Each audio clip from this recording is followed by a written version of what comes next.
Good morning students. अब हम जानेंगे कि अध्यक्षात्मक कार्यपालिका जो संयुक्त राज्य की कार्यपालिका है उससे स्विट्ज़रलैंड के कार्यपालिका में क्या अंतर दिखाई देता है या उनकी तुलना करने पर क्या अंतर दृष्टिगोचर होता है।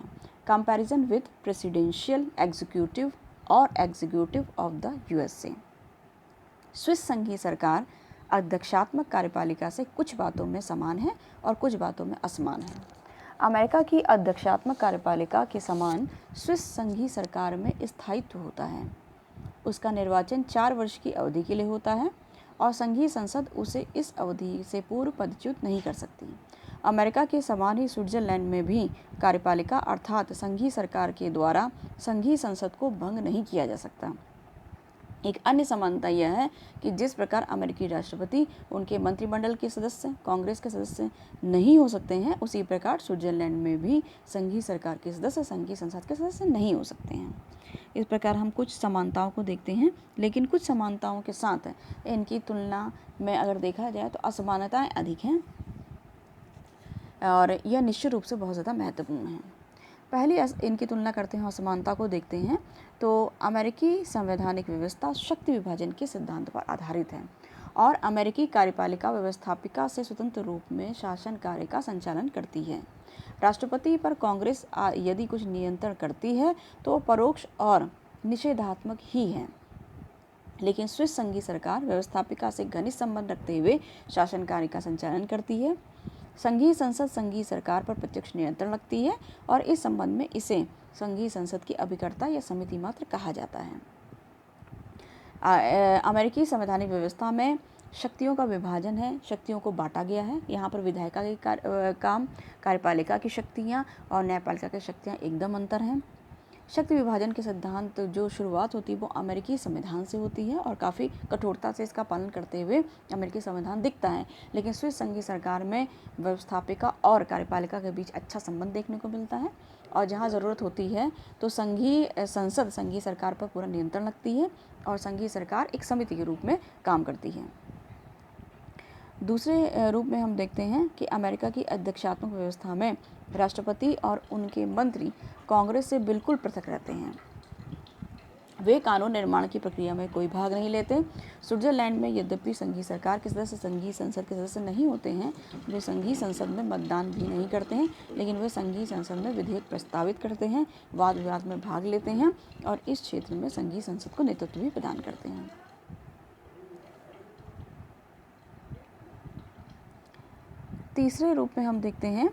तीसरे अंतर के रूप में हम देखते हैं कि स्विट्जरलैंड में संघीय सरकार के सदस्यों का चुनाव संघीय संसद के द्वारा किया जाता है, परंतु अमेरिका में राष्ट्रपति जनता द्वारा निर्वाचित निर्वाचक मंडल द्वारा चुना जाता है और मंत्रियों की नियुक्ति राष्ट्रपति द्वारा सीनेट की सहमति से ही की जाती है। चौथा हम देखते हैं, इन सबके अतिरिक्त एक महत्वपूर्ण अंतर यह है कि स्विस संघीय सरकार का अध्यक्ष अमेरिकी कार्यपालिका के प्रधान राष्ट्रपति जैसी महत्वपूर्ण स्थिति को नहीं रखता है। इन दोनों पदों के नाम के अतिरिक्त अन्य कोई समानता नहीं है।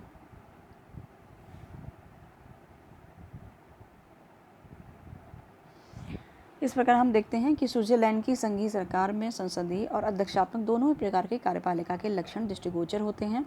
डाइसी ने भी कहा कि निर्देशकों की एक ऐसी परिषद से ही है जिसकी नियुक्ति संघ की संसद की इच्छानुसार संघ के व्यवसाय का प्रबंध करने के लिए किया गया है। लॉर्ड ब्राइस ने कहा, संघीय सरकार ना तो इंग्लैंड की मंत्रिपरिषद के समान ही है और ना ही वो संयुक्त राज्य कार्यपालिका या उन गणराज्यों की कार्यपालिका के समान है जिनमें अध्यक्षात्मक प्रणाली को अपनाया गया है। यहाँ कार्यपालिका व्यवस्थापिका स्वतंत्र है, यद्यपि इनमें उन दोनों व्यवस्थाओं के लक्षण मिलते हैं, लेकिन फिर भी यह इन दोनों से भिन्न है। मुनरो के अनुसार भी स्विट्जरलैंड की संघीय सरकार संसदीय तथा असंसदीय दोनों प्रकार की कार्यपालिकाओं के गुण से युक्त है और दोषों से युक्त है। बहुल कार्यपालिका होते हुए भी इसमें एकल कार्यपालिका के गुण देखने को मिलते हैं। पूर्व संविधान की संघीय परिषद और वर्तमान संविधान की संघीय सरकार की मूल प्रवृत्ति में कोई अंतर नहीं है। इसलिए डाइसी, ब्राइस, मुनरो के द्वारा पूर्व संविधान की संघीय परिषद के संबंध में जो कुछ कहा गया है वह वर्तमान संविधान की कार्यपालिका संस्था संघीय सरकार पर संपूर्ण अंशों पर लागू होता है। मतलब जो स्विस संविधान में पहले जो संघीय परिषद कहलाती है वो अब संघीय सरकार के नाम पे है, लेकिन बहुत कुछ सिमिलैरिटी इन दोनों में मिलती है। वक्त के अनुसार कुछ परिवर्तन हुए, व्यवहार के अनुसार, समाज की आवश्यकताओं के अनुसार कुछ परिवर्तन हुए, तो वही परिवर्तन बस संघीय सरकार में दृष्टिगोचर होते हैं। इसके अतिरिक्त उत्तरदायित्व व स्थायित्व का योग के बारे में हम देखते हैं। Combination of responsibility and stability. संसदीय शासन का सबसे प्रमुख गुण उत्तरदायित्व है, अर्थात वास्तविक शासन व्यवस्था का संचालन करने वाले व्यक्ति जनप्रतिनिधियों के प्रति उत्तरदायी होते हैं। उत्तरदायित्व की इस व्यवस्था के कारण शासन कार्य जनप्रतिनिधियों की इच्छा अनुसार संपन्न होता है और सरकार निरंकुश नहीं हो पाती। अध्याशात्मक शासन का सर्वप्रथम गुण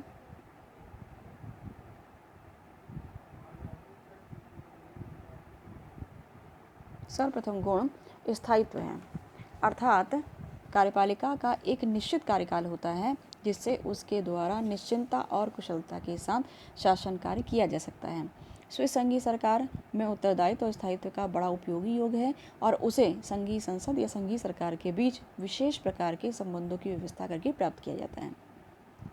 संघीय सरकार संघीय संसद के निर्देशन और नियंत्रण में कार्य करती है और इससे शासन कार्य में जन दृष्टिकोण का समावेश हो गया है। लेकिन संघीय संसद संघीय सरकार को पदच्युत नहीं कर सकती, न ही संघीय संसद में अपना प्रस्ताव अस्वीकृत होने पर संघीय सरकार त्यागपत्र देती है। अतः मुंड्रो ने कहा, संघीय सरकार कानून निर्माण के कार्यों में पूर्ण सक्रिय रूप से भाग लेती है, पर यदि उसका सुझाव न माना जाए तो इसे वह अपमान न समझे, ऐसी आशा संघीय सरकार से की जाती है। इस प्रकार संघीय संसद और संघीय सरकार के पारस्परिक संबंध में बहुत अधिक व्यवहारिक दृष्टिकोण अपनाकर उत्तरदायित्व और स्थायित्व दोनों गुणों को प्राप्त कर लिया है। उत्तरदायित्व का सिद्धांत ब्रिटेन से लिया गया है और स्थायित्व का सिद्धांत अमेरिका से लिया गया है। इन दोनों गुणों को मिक्स मैच स्विट्जरलैंड के संविधान में कर दिया गया है।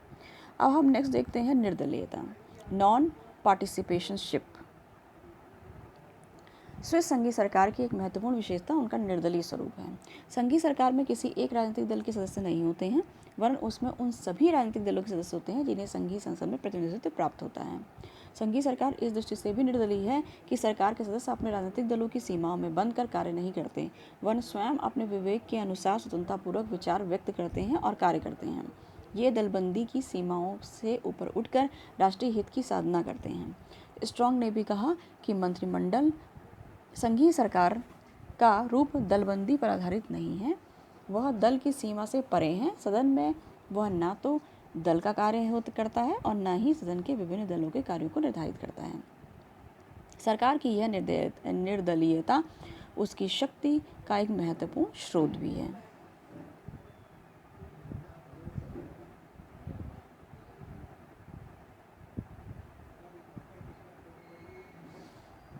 सरकार अपने इस निर्दलीय स्वरूप के कारण विभिन्न राजनीतिक दलों में मध्यस्थता कर सकती है और उनमें राष्ट्रीय हित की दृष्टि से सामंजस्य स्थापित करती है।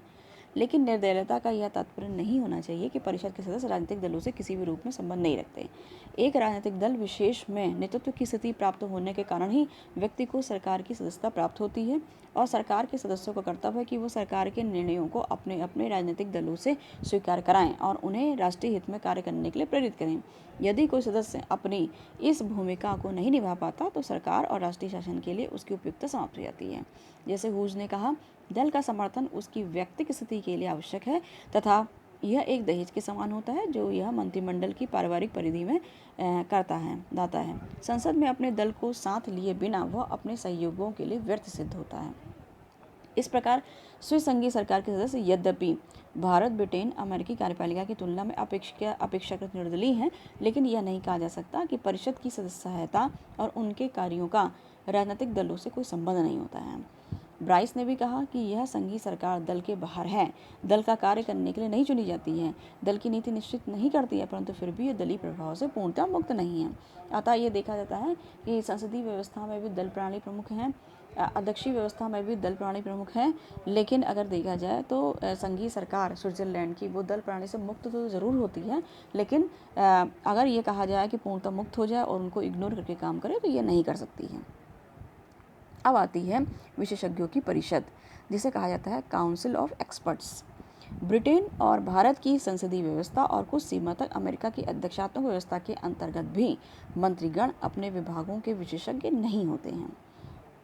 उन्हें अपना यह पद लोकप्रियता, सामान्य प्रशासनिक योग्यता, राजनीतिक दल में अपने स्थान और कार्यपालिका प्रधान की व्यक्तिगत कृपा के रूप में प्राप्त होता है।